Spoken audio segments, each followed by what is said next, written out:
What's going on, guys? My name's Renixiel. It's your boy Robino, man. Today we're here to do another movie review, this time for Overlord. 3 months ago, I was cutting grass in my front yard. And the mailman shows up with a letter from the army. Now I'm here. No idea where I'm gonna end up.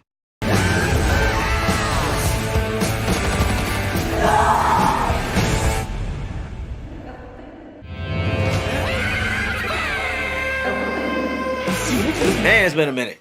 It's been a long time since I did a movie review. About 2 weeks. It's 2 weeks, yeah. I don't know what's going on. Life's getting in the way. Well, no, but it's just been a good 2 weeks for me. I mean, it just feels good just to kind of do little things that I wanted to do without having to be like, I need to record this. You know, holiday hiatus, I guess. Yeah, in a way. Well, for me it is. I know that. I just needed that. That's needed in just 2 weeks. Work's getting way too hectic. I'm just too exhausted before it. Anyway, this movie is. What do you think of this movie overall? I really like Overlord. I didn't know what to really expect from it. I was kind of a little bit worried. I was like, I don't know if I'm gonna really like this. I'm not really big. Well, no, I'm not really big on the World War type movies that much. You like the war movies? Not. I mean, I'm starting to like them a little bit because each movie that I watched, I'm starting to like. What was the ones we watched? I can't remember.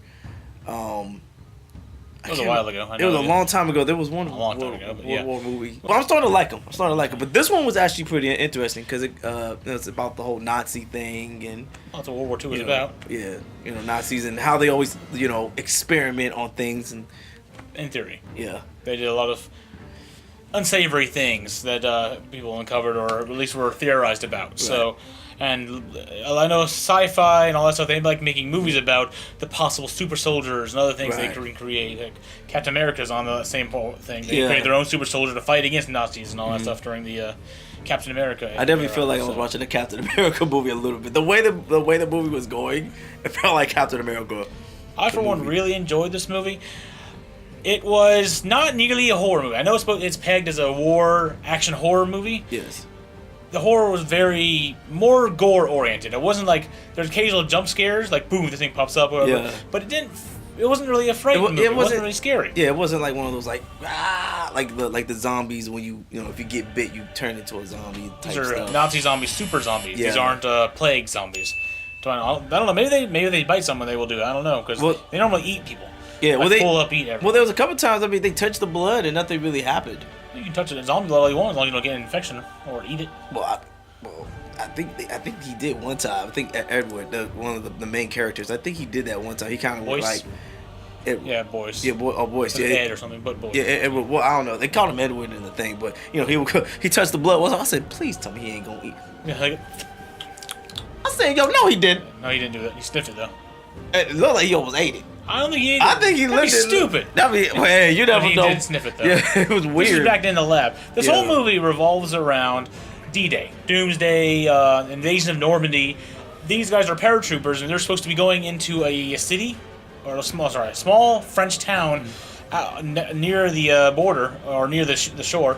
And they're supposed to take down a communications tower in a church, so that they can provide, so that the Allied forces can provide air support for the troops landing in the beach.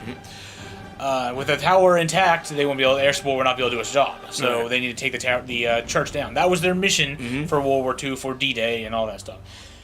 And of course, the movie starts off with them flying through the thing, and you hear the massive action, rocking, the ship's getting blown up. And one thing I really liked about this movie was how heavy and how loud and jarring the bombs, explosions, the gunfire, all that was. It was very really realistic, especially you see them flying over, the bombs is going over, gunshots, and they're getting shot too. But you can actually see the bullets go into the plane, and that was a couple rounds here and there. Like you literally see them. A couple of them got shot and killed. It was very realistic. I really like how they did that. They didn't go, bomb comes and it blows up. No, they really was getting attacked when everyone was getting attacked. Woo.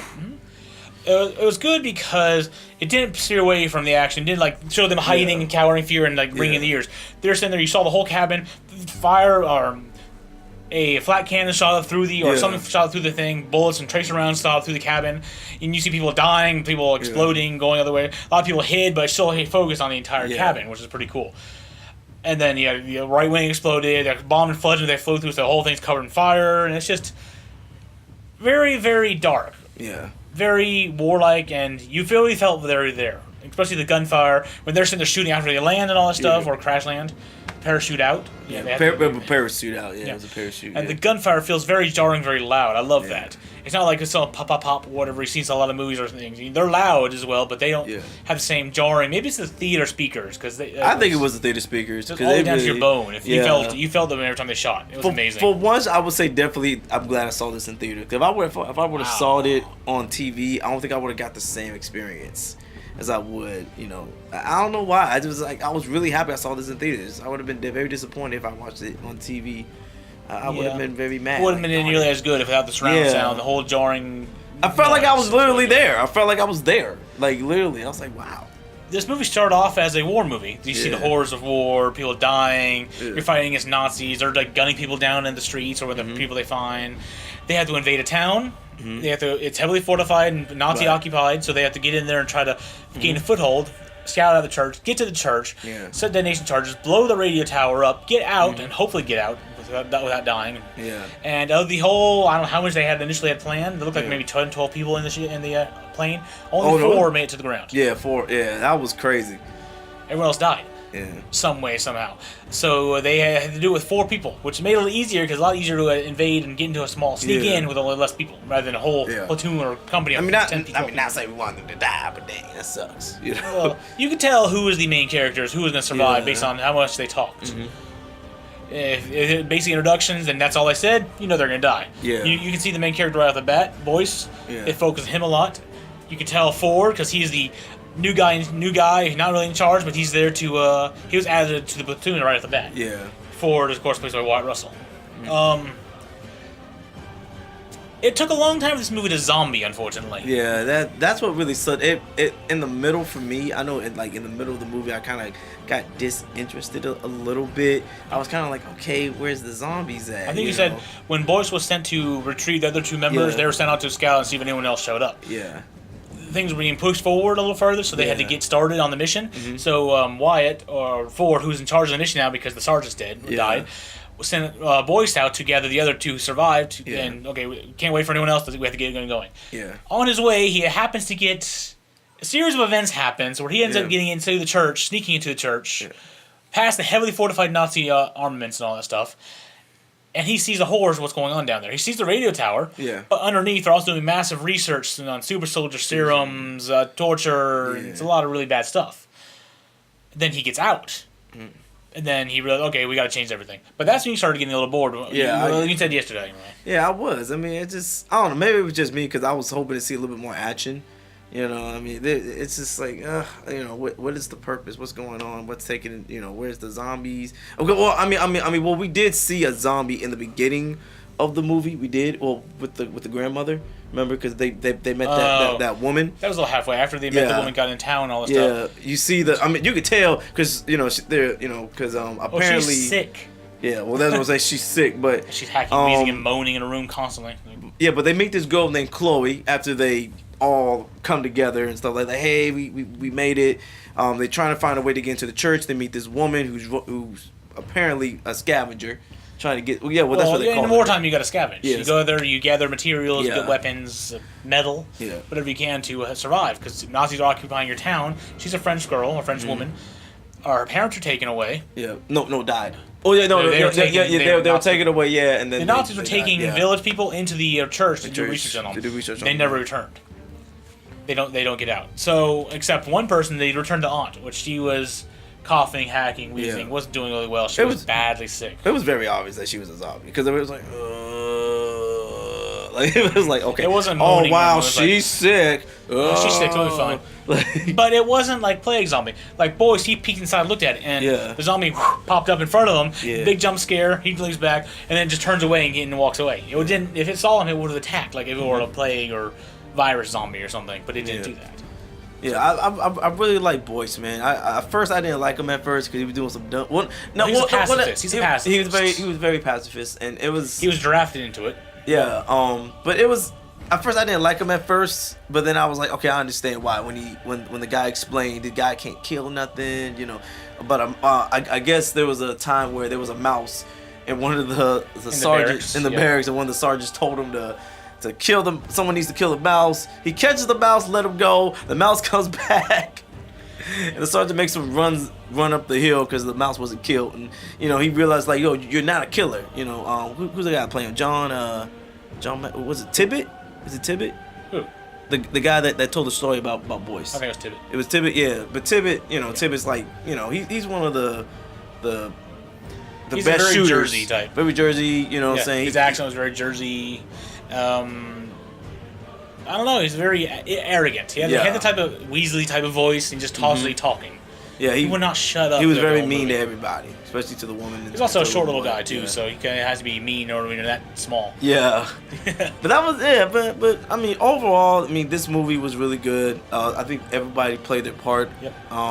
Eventually, the action did pick back up, so he actually near the end got back into it. I really loved it. Oh yeah, the ending was amazing. I was cheering for Boyce, man. Mm-hmm. Big shout out to Boyce, man. He really stepped up. He became a soldier. He became a soldier after all that. He realized, yo. And Ford did right too. Yeah. I wouldn't want to spoil the end for you. Go see the movie. It's definitely worth it. Everything's pretty good. It's a really good movie. Yeah. But yeah, they all stepped. As Robina said, they all stepped up. They all did really well in the acting portions. Even Pilo Asbeck, who played Bato in Ghost in the Shell. Yes. That's where I recognized the name when I was looking through the character sheet there. He played Waffner, who is the main lieutenant of the Nazis in that town or whatever. Yeah. And he's a really bad character. Yeah. Like, raping and doing other things, but he's also high and mighty. He's a Nazi soldier, Nazi SS or whatever. He's doing what needs to be done. He's protecting the scientists and all that stuff. And he seems like a real villain. Yeah, I really like him. He did not care about anybody. He just said, "Yo, I'm gonna kill you." Okay. And then also, and there was another character, Chase, played by E.N.D. Case Taker. Sure. I can't remember. He was the photographer. He actually was in what's that show? He died. Really fast. He died really. Well, I'm not surprised. He was the camera guy. Come on now, you over here. Yes, I'm supposed to take pictures. Well, actually, no. To be honest, I thought he was gonna live. I really thought he was gonna live because he's the camera guy. So I would think maybe at the end, you know, it's like, oh, I'm taking pictures. But I realized why he died. I kind of realized why he died though. He died testing the serum. Yeah, that was pretty good. Yeah, seeing all that, that was a pretty fun little experience when they first discovered the serum that was going on, the science they were working on. I was like, something's going on. We can't know. This can't get out. We have to contain this. And that was when they first realized this is a real serious issue. Yeah, but I like his character, but I understood why they probably killed him off. Though it was understandable. I'm not gonna say why, but I understand. Definitely go see it in theaters. It's worth it, man. So not much more to say. Agents of S.H.I.E.L.D. That's what he was in. Agents of S.H.I.E.L.D. Agents of S.H.I.E.L.D. Okay. Yes, Chase was in Agents. I knew he looked familiar. He was in, which is a good show. I've never seen that show. Really great, but he was in that. He's in that show. So he did a really good job playing. He did a really good job playing him, man. Big shout out to Ian. I hope I'm saying your name right. So sure. All right. Anything else to say about this movie, man? Oh nah, man. Definitely go see it, man. Definitely go check it out. Definitely watch it in theaters. Usually I will say wait to DVD. Unless you have an amazing surround sound in your home. Yeah, it's worth it seeing in theaters. Just feeling that whole intense in your chest every time the fire gun explodes. If you feel it in your bones. Big shout out to J.J. Abrams, man. He did a real good job. I was just shocked. He makes really good movies. I was just shocked because I think that's why people were talking about it so much because J.J. Abrams made it. So I was kind of like, okay, just because he made a movie doesn't mean he didn't really make it. His production company sponsored it. Oh, it was actually directed by Julius Avery. Avery, whatever it is. Oh, okay. Yeah. So it was produced by J.J. Abrams, his company, but he didn't have anything to do with it. Okay, all right. But he knows how to pick them, regardless. He did a real good job. I really like the movie. I'm cool with it. All right. So I'd like to thank y'all for watching this episode today. Thanks for watching us even after we've been on for so long. If you are watching this on my channel, go check out Rubino's channel, link down in the description below. He's all the same old stuff. Hope he'll get back into his and stuff as well. Trailer reactions, Rubino's treasures, all the fun stuff. It's all good. Yeah, I definitely have a podcast coming real soon. Hopefully I can get that on, so you'll be seeing a lot of that. But like I said, if you're watching it on my channel, definitely check out his stuff, man. He does the same thing I do: movie reviews, trailer reactions. We're trying to get back into it, so forth. And also check out Fearbot Gaming. We play games on there. We do game trailers once game trailers come back on again. We're trying to get back into it, guys. We're trying to get back. Okay. All right, so Thank you all for watching this. Hope to see you on the next video, trailer reaction, or movie review we do. Bye. Peace out.